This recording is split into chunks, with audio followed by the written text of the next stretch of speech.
उद्या दसऱ्याच्या दिवशी अगदी 10 रुपयाची वस्तू म्हणजे कमलगट्ट्याचा मणी, कमळाचं बी आपल्याला एक खरेदी करून आणायचं आहे.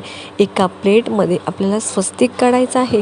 तुपामध्ये हळद कुंकू मिक्स करून आपल्याला त्याने एक स्वस्तिक काढायचं आहे.